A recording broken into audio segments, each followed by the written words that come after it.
Hello again, everybody. Welcome back to Groundhopper Soccer Guides. My name is Paul Gerald, and today we got another fan chat for you. Today we are speaking with Lewis of Norwich City Central, which is a great YouTube channel you should definitely check out in the description down below. Lewis does really great previews and game day reports from home games at Carrow Road, and I think sometimes he does away games as well. We had a really fun chat about Norwich, about the city, the club, the supporters. He's even going to give you the words to their very famous song, On the Ball City, said to be the oldest song in all of football. So that'll be a fun little treat. By the way, Norwich City, as it comes up often in the video, is kind of out there by themselves. They're actually that club right there. Nobody else around Norwich. Their nearest rivals are way down here. That is Ipswich Town. The Tractor Boys and the Canaries get it together in the Combine Classico sometimes, and that's a lot of fun. So anyway, that is it's going to be a fun video for you, I think. Be sure and check the description down below for various links to his YouTube channel, to other things that we mention in the video. I'm supposed to say this: if you liked it, the video, be sure and hit the like button, hit the subscribe button, do all those things that YouTubers always ask you to do. Enough of that nonsense. Enjoy the fan chat with Lewis of Norwich City Central. Welcome, Lewis of Norwich City. Are you in Norwich? Yes, currently, yeah, enjoying the fine city of Norwich. Yes, It is a lovely city. It's definitely a place I try to steer people to, yes. either not just for the football and for the ground, but for the city itself. So I know you host a YouTube channel for Norwich City supporters. Why don't you start by telling us what's that called and what do you do on there? Yeah, so I run a site called Norwich City Central, and upload all types of content around the football club, from match previews, match reviews, and just the general news around the club. My favorite thing I like to do, though, is the match day experiences and the match day vlogs, where I obviously go to Carrow Road or go to away games and document what the experience is like. And that's, for me, the most rewarding aspect of what I do, in terms of videoing the match day experiences, and for people kind of all over the world to kind of get an idea of what the atmosphere is like, particularly at Carrow Road. And what is it like for those of us? I've been, but for people who have not been, how would you describe a game day at Carrow Road? Yeah, I do love Carrow Road. I do love match days. I think everyone kind of has their pre-match rituals and kind of what they like to do. But no, when you get to Carrow Road, it's just a really exciting atmosphere. And I think what's special about Norwich and atmospheres at Carrow Road, it does feel, although it's quite a big club, everything feels quite connected as well, in terms of people knowing each other. So yeah, I really enjoy match days at Carrow Road. I'm in the Barclay end, which tends to be where the more people like to sing more. So we've got lots of flags, lots of banners, and yeah, just a really exciting game day for me. Is that the end that's over, like near the away fans are on the side towards one end? Is that towards the Barclay end? Is that right? Yeah, towards the Barclay end. So it's right next to the away fans. So when we score, or when they score, we do like to give a little bit back to each other. Yeah, it happens that the one game I went to was the derby with Ipswich Town, which was Oh, wow. which was a draw. It was a 1-1, so everybody got to celebrate one. Yeah, I imagine it gets pretty lively in that corner, especially that day. yeah, definitely. I think I remember that one. Yeah. Yeah. So Yeah, is good it fair man. to say, like we were talking before about, you got your Liverpool, Manchester United, there's that kind of game day experience. And then at a place like Norwich, it seems to me, and you touched on it, is that like everybody kind of knows each other. Like there aren't a lot of tourists, I guess you'd say, or foreign people. Like in my case, everybody around me was a pretty old school, proper Norwich City supporter. Yeah. That seems to be the case, especially at a club. I mean, your Premier League, it's not like you're a tiny little club, Yeah. but your stadium is full of your longtime supporters, and that's a different kind of atmosphere. We're kind of in the middle of nowhere in England, as we can see on the map. We haven't got too many clubs kind of near us. So a lot of people in Norwich and the county of Norfolk do support Norwich, and that creates a really exciting atmosphere. And I think a lot of football clubs, looking at the top clubs, obviously there's lots of tourist fans. And what's special and what made me fall in love with Norwich is the fact that, as I said, it's kind of one county, and it's really big on the community and helping the community.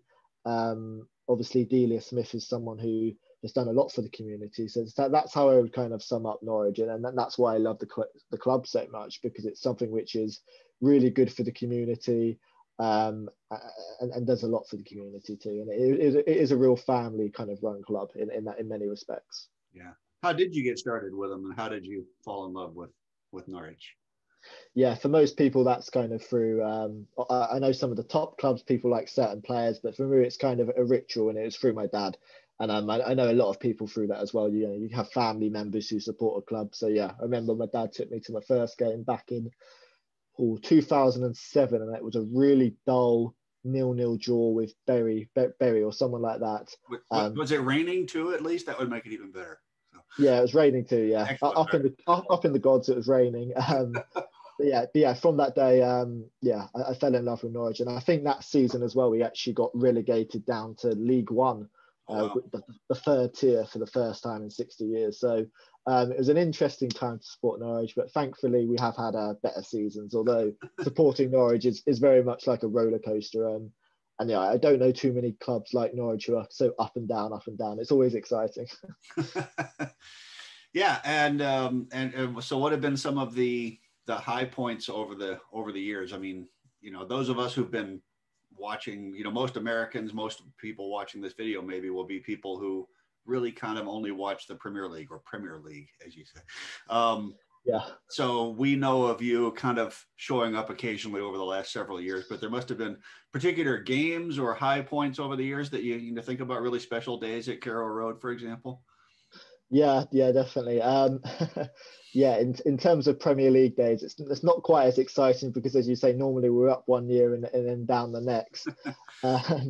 But we have had some really special days in the Premier League. I mean, for me, the most special days have actually been in the tier below the Championship, because I mean, the two last seasons we've been in the Championship, we won the league, and the 18-19 season where we got promoted for the first time under Daniel Farke was really special because we had so many late goals and late wins. Towards the end of the season, it was just scoring goals essentially in the 90th minute through Teemu Pukki and Mario Rancic. So yeah, some really, really exciting games there. My favourite game, one of my favourite games, was probably a 4-3 win against Millwall, where it was 1-1 up until the 80th minute. We scored to go 2-1, and then Millwall scored two quick-fire goals to make it 3-2, and then we scored two injury time goals to win the game 4-3. So yeah, it was just bonkers. In the Premier League, although obviously the seasons haven't been great, we've had some really special days. The most special day for me was probably in the night 2019-2020 season, where we played Man City. We had 13 or 14 players injured. Man City had one big injury to Laporte, where all the media was talking about them. But we had 13 or 14 players injured, and it was an incredible atmosphere at Carrow Road, and we won the game 3-2. That was the season opener, wasn't it? And they were defending champs, I believe. Yeah, they were defending champions. I think the season before they might have gotten 100 points or 98 points. So yeah, we was kind of very scared going into that game. Sure. Yeah, to win the game 3-2 and to be, you know, the atmosphere at Carrow Road where people were celebrating just throw-ins and you know, fouls and things like that. So that was a special day. In the Premier League, the special days come you know, through the one-off games, and then in the Championship it's more the whole season when you hopefully lift the trophy, and luckily in Norwich's case the last couple of years. Yeah, I have heard, and it kind of makes sense to me, but I want to see if you agree with it, that sometimes it's more fun getting promoted than it is actually being in the Premier League. Is there anything to that?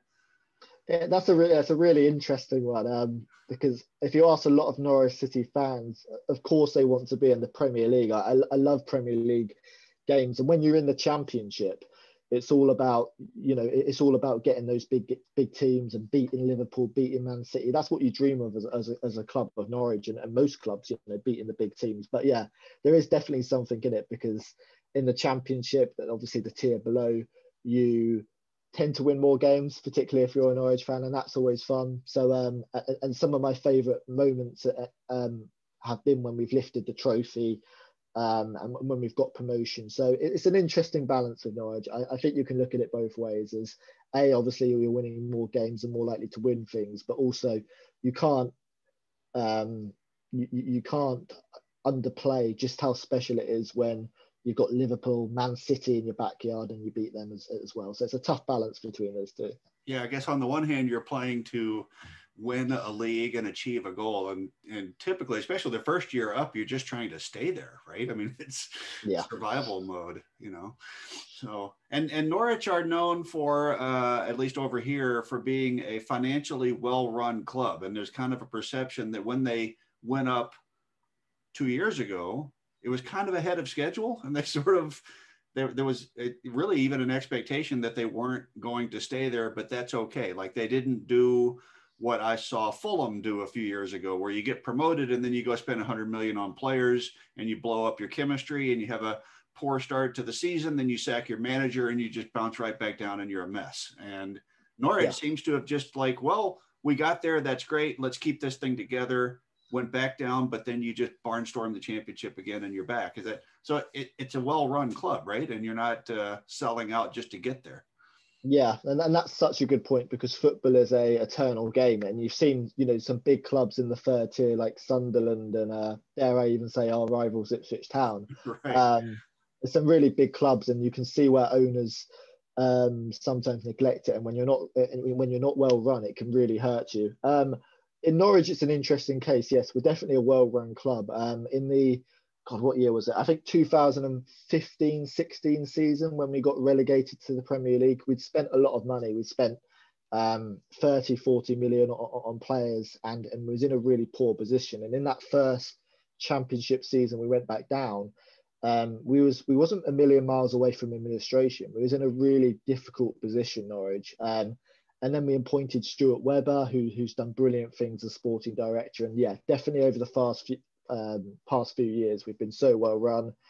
We didn't break the bank to stay in the Premier League, and that helped us because in the Championship we were then in a better position to go back up. So Norwich are a well-run club. I think you're going to see us spend a lot more money this time around. We've already spent a fair few million, but that's how I would describe Norwich. They're a well-run club at the moment, with an emphasis on community, building young players, and there's a really good vibe around Norwich and supporting Norwich at the moment. So does it feel different this time? And we're speaking in 2021 here, as opposed to 2019, I guess, was the last time you went up. So feel like a different promotion, like this was when you expected to go up?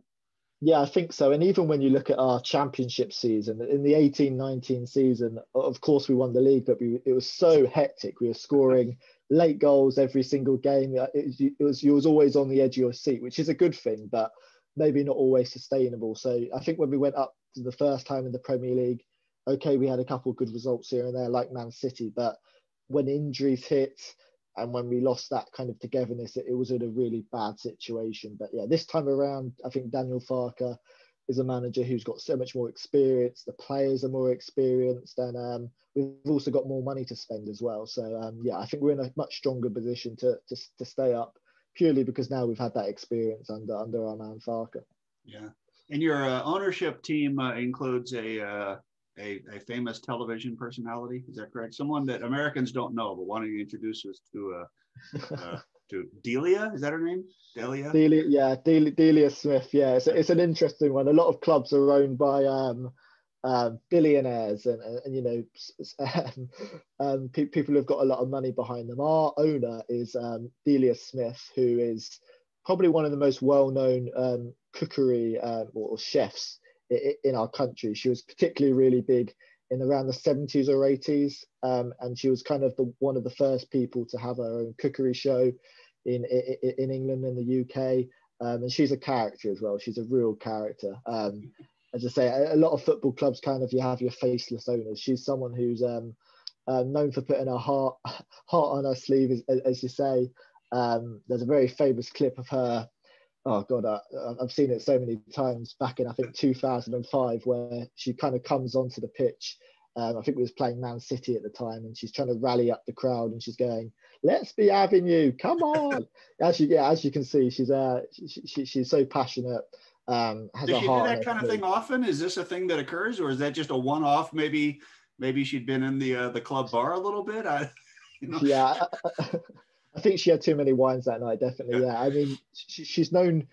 She hasn't done that on the pitch, but I mean, when we've celebrated outside Carrow Road, she's known for having quite passionate rants. So Okay. yeah, she's someone who is she's a character, put it that way, and she is a celebrity in this country. So yeah, but that's another thing what I think is so special about Norwich is that the fact that we have got a TV chef as kind of our owner. It's How did she all a come bit to bonkers. own the club? Did she make that much money from television, or did she invest wisely, or is she just sort of a figurehead at the top of a ownership group? I mean, what's the structure there?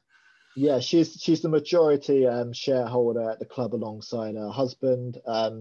She's really not someone who has actually got a lot of money. If you look at a lot of football owners, if football was played in terms of how much an owner's net worth is, Norwich would probably be in the third tier. She's really not someone who's got a lot of money behind her independently. But we are a self-funded club, and we make our money through transfer fees and through various commercial aspects. So yeah, she's not someone who's necessarily got a lot of money, but someone who Norwich fans really have grown to like, because she also came in, I think, in the late 90s and saved us from administration. Oh, okay. Okay, so let's go back then. We talked about the fun part. So what are some of the low seasons or particularly dark days that you've had there in Norwich? Yeah, there's been a few. There's been a few. I think, as I said, my first season supporting the club, we got relegated to the third tier for the first time in 60 years. Fortunately enough, I was quite young, so I didn't kind of understand the gravity to it. But yeah, a lot of our dark seasons have probably been, unfortunately, where most eyes have seen us globally in the Premier League. And you'd probably even argue that the 1920 season was one of our worst seasons, because I think it was our lowest points tally ever, our lowest goal score tally, and it just kind of ended quite ugly in that Premier League season. So yeah, I'd probably say any one of our Premier League relegations have probably been quite dark. But fortunately enough, because the club has been so well run, we've been able to bounce back to the Premier League kind of sooner rather than later. I think I saw a clip once and heard the story of, it was one of those that was the last day of the Premier League. You were being relegated, but Ipswich Town were in the championship.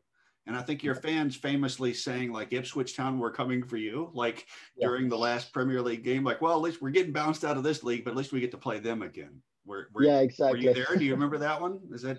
Yeah, yeah. We just got relegated. But yeah, I think something what's so special about football, and particularly in this country, is some of the rivalry. I mean, some of those derby days are really intense. And yeah, I mean, you went to one of the Norwich, Ipswich and derbies, and yeah, you can see kind of the passion and the rivalry between the two clubs. So yeah, that was a disappointing day, but when you play your rivals in a season, it can be special and it can make for some great memories. And fortunately enough, Norwich have got the better of Ipswich on quite a few occasions. Yeah. And right now you're two leagues above them. So. Yeah, exactly. And Ipswich's owner, on the topic of the ownership, Ipswich's owner is actually, in terms of his net worth, got more money than us. But it just shows how important having a good run club can be in terms of survival. So is there satisfaction in their current status? I mean, I would think on the one hand, it's probably fun to watch them suffer. And on the other hand, maybe you miss playing them. Where do you come Yeah. down on that question? Well, I'm definitely nodding on the I see that. watching them in pain. Put it Yeah. that way. It's always nice to see obviously to see your rivals in pain. But yeah, on the other hand, those derby days have been so special, and it's the worst feeling when you lose against your rivals, but when you beat them, it is the best feeling. And yeah, I'm mixed as well. I mean, I want to see Ipswich suffer, and I think most Norwich City fans want to see them suffer. But equally, what's Batman without the Joker? You kind of need your rivals to come Yeah. together sometimes too. Yeah, I was really struck, and I've been struck, as I've said in other of these videos. I will travel great distances to see a derby. I flew Yeah, into Manchester once from the States and immediately got on a train to Grimsby because they were playing Scunthorpe Town. I don't care. I'll go any place, you know. yeah, And what I was really struck by was I walked around Norwich the day before, and we can talk in a minute about the city itself because it's just beautiful. And it was just people were friendly and everything was lovely, and it was just a nice, quiet, peaceful town. And then I woke up the next morning and everyone was insane. yeah. Because, and you know, I would see groups of Ipswich supporters walking through the streets and people chanting scum at them and just like horrible things. And I thought, what happened? What is it that happens to us on Derby Day, you know, or to you? I think it's worse in England than in the States. Yeah, yeah, yeah. Goodness knows what happens, as you say. You kind of described it quite well there. Norwich is yeah, quite a peaceful, really nice city, kind of in the middle of nowhere. But on Derby Day, yeah, it's almost like someone's putting something in your food or something like that. But you turn completely different, and you want to watch your team suffer. You want to watch the other team suffer, obviously, as much as possible. Yeah, and that's what's special about kind of rivalries, isn't it? The atmosphere, and I don't think you get that in too many sports or too many places like you do in English football. Just the rivalry and how intense it is. It's just beautiful to watch, isn't it? And your rivalry with Ipswich is interesting because you're not even remotely in the same city. It's a sort of a county versus county thing. It was explained to me the one reason you hate each other so much is that no Norwich supporters ever see or interact with Ipswich supporters because it's a whole different county, right? You're Norfolk and they're Suffolk, is that right? That's right. Yeah, that's right. So Put it out on the map here. You're over here someplace. yeah, on the east. Yeah, Yeah, right. yeah. Yeah, I mean, on your right, yeah, as you can see, we're kind of on the far east there, Yeah, right. and then Ipswich a bit below us. So yeah, it's quite a distance. I got too many clubs on there. I can't spot you. Yeah. Well, how far is it then from Norwich to Ipswich? How many miles? Oh, it's probably about 50, 60 miles. It's quite Which in long. England is a long way. For us, that would be a neighborhood derby. But No, yeah, it's a long way for England, and yeah, so as I say, it's a really, um, yeah, Norwich is a really interesting club in terms of we are kind of in the middle of nowhere on the far east of England, and yeah, Ipswich are our closest team, so therefore, I mean, we've got to have a rivalry with someone, and yeah, as you say, two counties, Norwich are in Norfolk, Ipswich are in Suffolk. And yeah, as someone who's been in Norwich and many people live in Norwich, you never go down to Ipswich. You only go down to Ipswich for Derby Day, and probably vice versa. So yeah, you don't normally interact with many Ipswich fans, and that's what kind of makes it quite intense. do you go to the away days for the derby? Do you go to? Is it Yeah, I've Portman been Road? Is that right? Portman Road. Yeah, I've been to a couple, and normally they have to change the kickoff times quite early on in the day because they don't want Right. too many people to have to Sure. get on the drinks too early. But no, yeah, yeah, Derby days are just really intense, and I almost think being an away fan, it's even more intense. I mean, I remember from my experience, they kind of when I went to an away day in Ipswich, they kind of put you in a kind of pub away from the whole city, away from everyone else for a couple of hours, and then that you have a kind of police escort to the ground because obviously they don't want too many Norwich fans in and around the city. So there is quite special about an away day in a derby You because actually kind of get marched through the city, right? I mean, or sometimes they put you on a coach and drop you right at the entrance. That's no fun. I think it's more fun as a neutral anyway to watch you get marched through the city. So that's it. That's it. Yeah, you got the horses kind of in front of you and behind you. Yeah, so it's quite an interesting feeling. So, as I recall, you have what is claimed to be one of the oldest chants in football, and Yeah. on the ball city, right? That must go back 100 years or more. Yes, it's gone back much further than that. It is the oldest football song, um, yeah, in the world, which is a quite crazy statistic. Yeah, but Norwich have the oldest football song in the world on the ball city. Yeah, I can kind of sing it to you now. Or say it to you now. It goes, kick it off, throw it in, have a little scrimmage, keep it low, splendid rush, bravo, win or die. Then on the ball, City. Never mind the danger. Steady on. Now's your chance. Hurrah, we scored. City, City, City.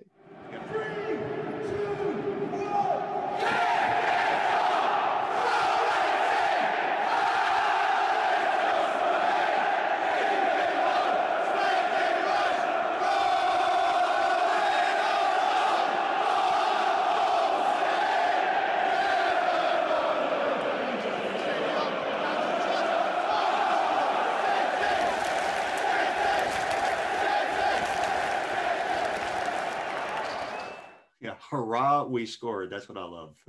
Yeah. It's not maybe as intense as some other football songs, but yeah, it's quite special when you have 25,000 pounds singing it in Norwich. So what are some other songs to listen for? Is other traditional songs, or maybe current player songs that are kind of funny or interesting? Yeah, I mean the one off the top of my head is Farker's on a Horse, which is a slightly odd one, but Daniel Farker's when he won a promotion, kind of celebrated on a horse. So we have our Farker on a Horse song. We have lots of interesting songs. I mean, some to the tune of do you know the Human League, Timu Puki Baby?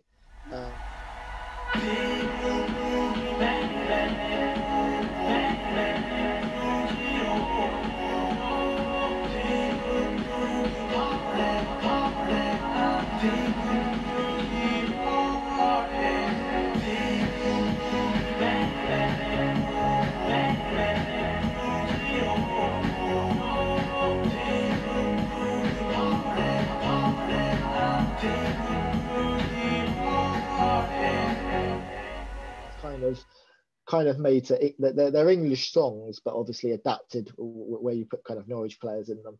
Right, sure. And you probably have some good ones about Ipswich that maybe we don't want to get into on the video now. So. Yeah. Probably get you demonetized or something like that. I went to a Swansea City game when they were not playing Cardiff City. That's top of my list, I think, of games that I would like to see. They were playing Burnley and singing songs about people in Cardiff eating rats and living in sewers, and like, I don't know what's wrong with people sometimes. So yeah. I mean, there are some quite intense songs out there, put it that way. Yeah.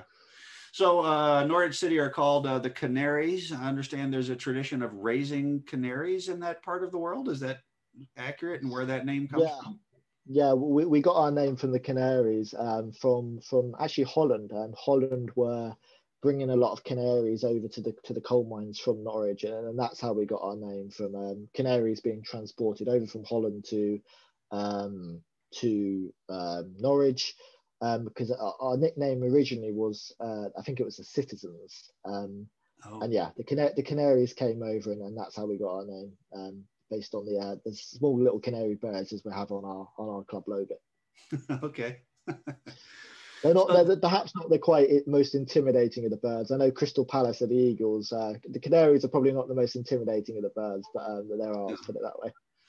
It's a thing that I enjoy, though, as an American, because most of our team names, you think about NFL, you got tigers and bears and lions and falcons and all of these impressive animals. And then I go over there and I see hatters, playing against, Crystal Palace used to be the Glaziers. That was, the Canaries. I mean, lots of collectives that you wouldn't worry coming at you. I wouldn't be concerned if a flock of canaries came for me. So yeah, exactly. Well, Ipswich Town, they're the tractor boys, aren't they, in Ipswich? Yeah, they're the tractor boys. So yeah, they're perhaps not the most intimidating of nicknames, but in terms of when the fans get going, it can make for quite special atmospheres, particularly. As I say, the top clubs tend to have more tourists, which is great, but the kind of more loud, passionate atmospheres tend to be with the smaller clubs, and that's what I love kind of about football in here. Yeah. Okay, so let's talk about a game day at Norwich then. First of all, the city itself, beautiful old medieval quarter, which did it just not get bombed in the war? I mean, is that just a happy coincidence that that no German bombs fell on your city? I mean, yeah, it's quite fortunate in that regard. I don't think Norwich took too much damage as other cities, but yeah, really nice city. And the game day is really nice as well. As I said, Norwich again is a kind of community club, and with lots of quite small local businesses and small local pubs, which get a lot of money and a lot of revenue. And that's why football's so important, because when a football club's doing well, more fans tend to go to the games, and that helps local businesses, pubs, restaurants, and all those sorts. So yeah, in terms of a local match day, normally have a bit of food. And then go off to a pub where typically fans are kind of singing and congregating, and then head to the ground about 2:30 on a 3:00 kickoff for the game. Now, I happen to have what I believe were the best fish and chips in my life at the Grosvenor Wow. Fish Bar down there. Do you know? I assume you know the Grosvenor, right?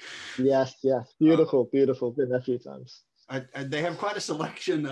Somewhere, I think I have a photograph of the menu. I think that everything that once crawled or swims or walks, they have got it in there and they fry it. It is an impressive array of dead animals in that place. Yeah, yeah, yeah. I mean, yeah, yeah. I do love a good fish and chips, me, and yeah, that's a good one you picked for Where Norwich. else would you go in Norwich then? I mean, what are you got a favorite chippy? Yeah, that's one of my favorites. I mean, that there's a kind of a strip we have near our train station which does a lot of chip food, kind of kebabs, a lot of pubs down there. It's called the Prince of Wales Road. Yeah, lots of food and drinks down there. So normally you'll find me on a match day, going to the pub or getting kind of a kebab or some chips before a game. Okay. What is your pub? Do you always go to the same one before the game? Yeah, there's a few different pubs I like to go to. We have a pub kind of a few minute walk from the game. But my pub of choice is probably the Coach and Horses, which is next to the train station. It's on the river, the River Wensum, which runs through Norwich, which is a beautiful river. And that's where you'll tend to find me having a few drinks at the Coach and Horses.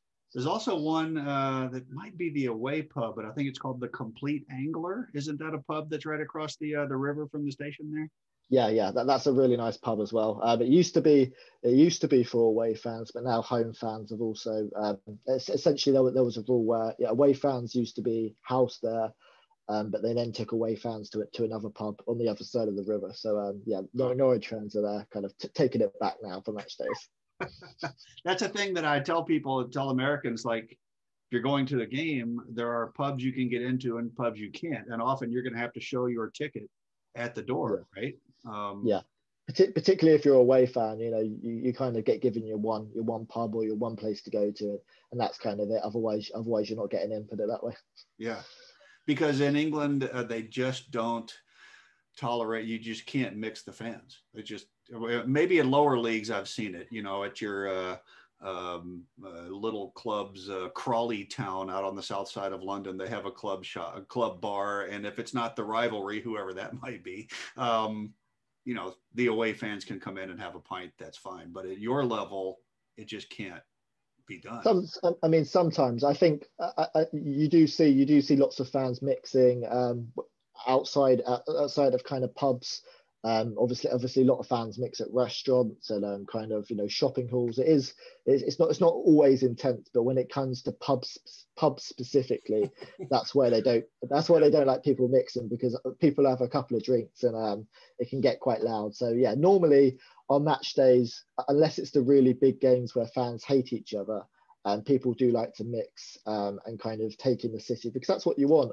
Well, when you travel across England, supporting teams, you want to experience the city. You want to go around it and feel like it's safe to do so. And I've always felt like it's safe to do so. But when it comes to pubs specifically, yeah, they don't like fans mixing. So, what is the away team's pub now? What's the name? It's gone the other side of the river. I'm struggling to think of the name. I think it's the water side. I think it's called the water side. Waterside. Okay. And what's interesting about that is you have the away fans pub, and then you have the Norwich pub on the other side of the river. So you have the fans kind of going at Oh, it from fun. the other side of the Okay. river, which is a lot of fun. Yeah, right. So we come Yeah. out of the station. We've gone into the Coach and Horses or the Complete Angler. Now we're gonna walk to the ground, and you said it's along Prince of Wales Road. Is that the one? Sort of starts just across the river from the station, and it's been quite built up recently. Looks like a lot of modern development along there. Is that Prince of Yeah, Wales, or is yeah. that a The, different one? the, Prin- the Prince of Wales is kind of heading away from the ground, but it's right opposite the train station, essentially, Okay. the Prince of Wales. And then normally you want to kind of turn, if you're coming out the train station, left, and Okay. then yeah, and then you start to get the more built up area and kind of the walk along the river. And are there pubs and things right around the ground as well? Yeah, lots of pubs. There's a nice Morrison's as well, which is always good to kind of get your food and things like that. So yeah, lots of, particularly around Carrow Road, you have lots of local kind of food stalls, places to drink as well. Have a nice kind of park for kind of the kids as well. So yeah, there's lots to kind of eat and drink and do around Carrow Road. Is there a traditional food associated with the area? Um, yeah, we do like not necessarily food, but we do like having mustard, which is kind Yeah, of a sauce on our food. Coleman's used to be made there, right? Yeah, Coleman's. Sadly, they kind of they lost their main office there a couple of years back. But yeah, we do like having mustard on our food. Put it that way. That's Okay. kind of the main tradition. I wonder, do you happen to know why Coleman's mustard happened to be started there? I mean, do you grow a lot of mustard in the area? Is it just, I actually I, don't know that one. I don't know. I never I thought of it know. as a regional food. I just thought mustard was universal, but Yeah. I don't think it's necessarily. Yeah, as you say, it's not regional, but I know Coleman's mustard was always associated kind of with being in Norwich, and I think that's kind of how it started. And I think they sponsored us as well about 15 years back as well, kind of on our shirts. is there any coincidence then of Coleman's yellow mustard and your green and yellow kit? Is I that think I think that might be where the link starts to come in. Yeah, okay? with Coleman's. It's a brilliant kit, by the way. It's one of my favorites. Oh, thank you. Yeah, I quite like it. It's different as well. It makes us sometimes think of Brazil, kind of when we're playing it.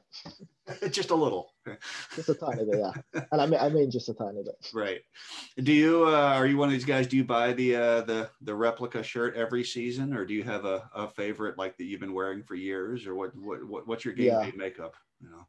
yeah. I normally wear there's lots of really nice shirts. I mean, Norwich have had over the years. Some fans don't always like to wear the shirts where they have betting sponsors on. And I don't necessarily, I don't mind wearing a betting sponsor, but I do like wearing the replica kits. Unfortunately, I don't have it on me now. I would love to show you. But yeah, my favorite kit is from the 1992-93 season. It's a very unique kit. It's an egg crest kit, so lots of yellow, lots of patterns. For yeah, the 92-93 season, and that was a very special season as well, because some of our best memories from around that year where we beat Bayern Munich in the European Cup. So you beat Bayern Munich in the European Cup. That's correct. Yeah, Was that just the the one time. UEFA Cup or the European, the proper European Cup? And if so, how did you get into that? What happened the year before? Yeah, so it was I think it was the 92-93 season. It was a very special season for Norwich, actually. It was the first ever Premier League season. So the Premier League came into effect in 1992-93. And Norwich at Christmas time were actually at the top of the table by 4 points. Um, Unfortunately, it kind of all deteriorated after Christmas, and I think it ended up Man United won the Premier League. I think that was their first time under Fergie, when they started to get a lot of success. So Norwich finished third in that Premier League season.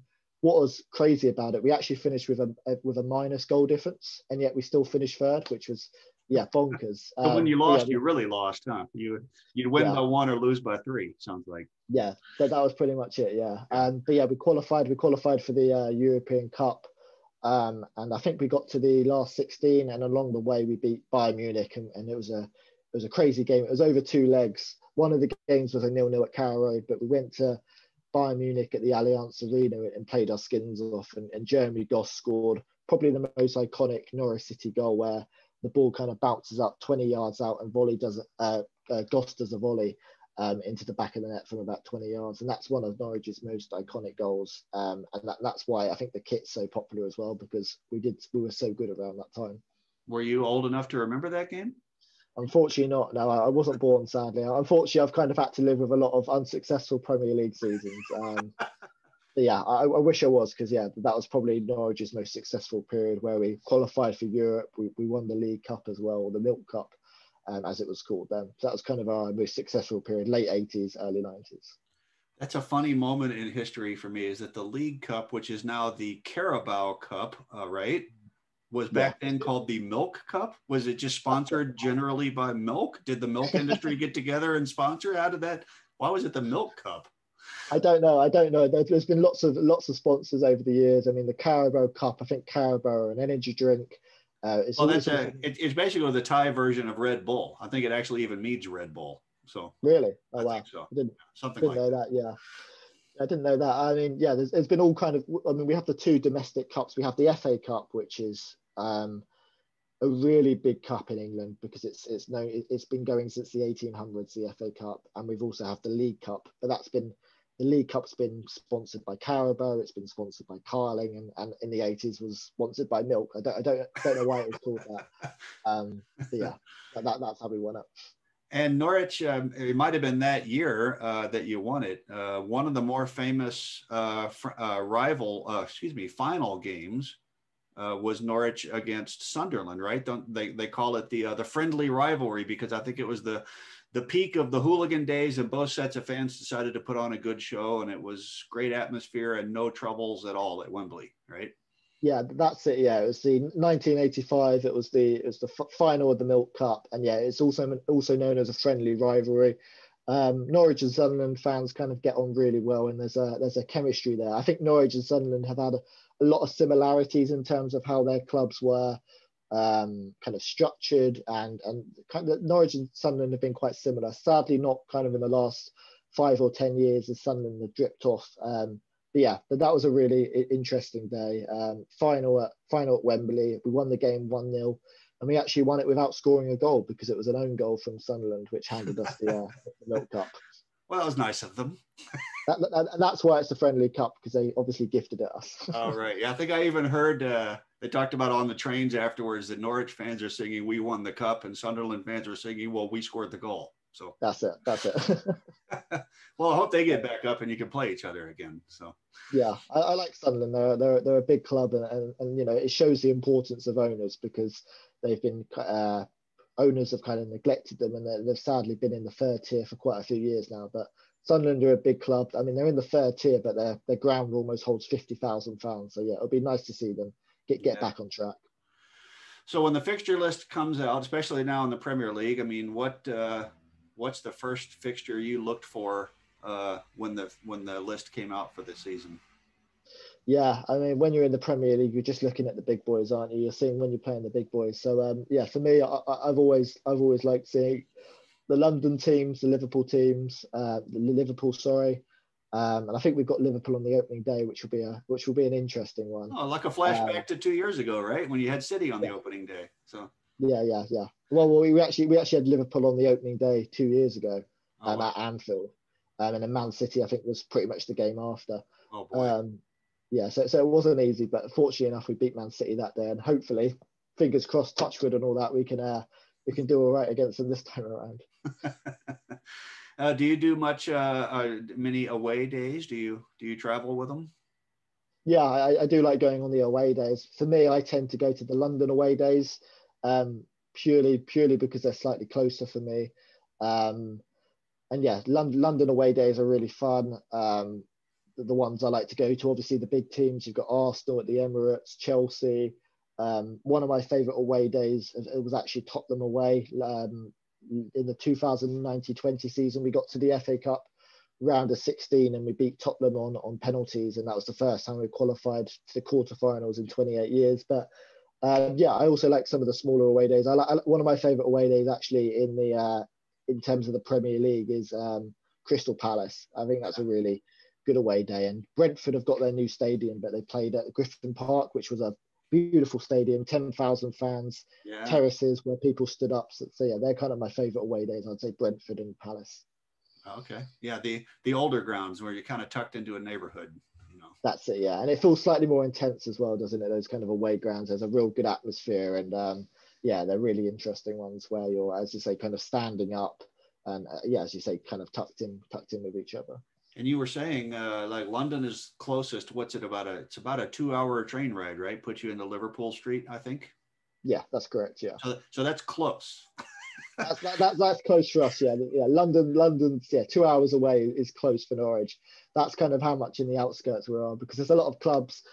You know, you've got the Midlands, you've got Aston Villa, Wolves, kind of Birmingham, and then Merseyside, you've got Liverpool, Everton, Manchester's not far away. Norwich is, yeah, pretty much in the middle of nowhere. I mean, as I say on your map, we're in the east of England, and we're just that little dot away from everything else. So yeah, London is close for us. Yeah, it's a real commitment to be an away supporter in Norwich. So what about some of the championship places that you've gone? Yeah, one of my favourite away days in the Championship is Brentford, particularly in their old stadium where it was terraces, where everyone was standing. Probably my favourite away day in the Championship, and they're now in the Premier League, was Aston Villa. Yeah. Beautiful stadium, Aston Villa, 40,000 fans, and I'd have to say Aston Villa's one of the best atmospheres I've been to as well. The fans really get behind their team, and I'd say Villa Park, a really nice area. They've got lots of parks around Aston Villa Stadium. Yeah. And then inside the ground, it's just absolutely electric. Free tiers, really, really good one. Do you travel away to Millwall? Yeah, Millwall's a really interesting one. I've been to Millwall twice. We've won there 3-1, and we also got stuffed there 4-0 in that was one of Daniel Farke's first games. So mixed fortunes at Millwall. But yeah, I really liked Millwall as well. It's an interesting atmosphere. That's why I asked, is because a lot of people have told me like, oh, be careful at Millwall and all that kind of stuff. And I've had some of my favorite, of course, I'm neutral and I'm not in the away end, so there's that. But I just think that's a proper old school atmosphere. And if it's a little bit even moderately sketchy around the ground and a little scary inside it, that's a positive in my opinion. I like that, you know. Yeah, I like that too. In terms of away fans, they don't allow away fans to congregate around the ground. They put away fans. I remember when I went a couple of years back, the away pub was right opposite the Shard in London, and then we got like a 5-minute train down to the ground. Right. Yeah, lovely. Yes, it's a lovely stadium and a very intense one where a lot of Norwich City fans are segregated, and you have two different styles. I mean, Norwich fans, there's more of a community vibe, whereas Millwall, it's kind of, it really is the Lions' Den, and it's quite a loud and interesting atmosphere. Yeah. If you're in the away end, it's a lot of lads in there. It's not. In fact, the first time I went, I was staying with friends in London, and their son was about 13 or 14, and I took him, and they were in League One playing Doncaster Rovers, and we sat in the family section, and I heard curse words there that I had to look up later. I don't even know what was being. I mean, they weren't in the family section, but you could hear them raining down from above because it was 0-0 and it was an atrocious game and everybody was angry, and they were in League One and it was just a bad time at Millwall. So yeah. Millwall's known for being quite a feisty one. If people want to go to Millwall, it's not your typical tourist day out. It's quite a feisty one, but it's certainly a really interesting one, and a lot of people talk about Millwall quite a lot just because it's such a kind of interesting and quite fierce kind of day with a lot of curse words, as you say. But Norwich is a friendly, a lovely old stadium downtown, and fun atmosphere, and currently on the up, so it must be a lot of excitement just going to every game now. Yeah, a lot of fun, a lot of excitement, and it's been a roller coaster ride, and it still is a roller coaster ride supporting Norwich, kind of up and down a lot. But we're hopeful this time around we are going to stay up, and I honestly believe we are going to stay up this season just because of how well the club is run. And as you said earlier on in this video, a couple of years ago, Norwich weren't really expected to get to the Premier League. It's essentially the first time of asking. This time that there was an expectation we would get to the Premier League, and we're in a lot better position to do so. But yeah, I love going to Norwich games. It is a real kind of community club where everyone's kind of everyone knows each other in many ways. There's a lot of local pubs, a lot of local restaurants, and it's just a really nice city and a really nice place to go to and live in. It's not always that peaceful, as you say, on Derby Day. It can get more intense. But no, it's a really nice city, and I think a lot of Norwich City fans are hopeful that we're going to have a better time around in the Premier League this time. So tell us one more time, what is your YouTube channel? How do we find you? Twitter, wherever else you are on social media? How can people keep up with you? Yeah, Paul, my name's Norwich City Central on YouTube. I also run all over social media. So yeah, Norwich City Central on Instagram, Norwich City Central on Instagram. But I mainly do my content on YouTube, in which I do match previews, match reviews, just talk all about Norwich City and sum up what's going on at the club. But my favourite things to do are match day experiences, and fingers crossed now COVID in England anyway is starting to get a bit more, a bit more controlled, and we're starting to get a grips of COVID. Next season, fingers crossed, there's going to be fans back at stadiums, and that's what I love about football. It's sometimes hard to really get engrossed in games when there's no fans. But fingers crossed in the Premier League, Carrow Road's going to be full, and I'll probably be doing match day vlogs, match day experiences at Carrow Road, and you can find me on Norwich City Central. All right, and hopefully you'll be smiling. Fingers crossed. I'm not sure saying that now, but yeah, fingers crossed. When they lose and play poorly, do you get upset, or do you keep things in perspective? Not really, no. I mean, I tend to. You have to wait a little while after a loss. Like, let's not shoot our video right now. Let's think about this for an hour. Yeah. A few hours after, I can kind of be okay. But in the ground, it's almost like it's the end of the world, where every single pass is makes your brain explode. Put it that way. All right. Well, thanks for coming on. It's been a lot of fun. No, thanks, boys. But it's been great to appear on here. So thanks very much.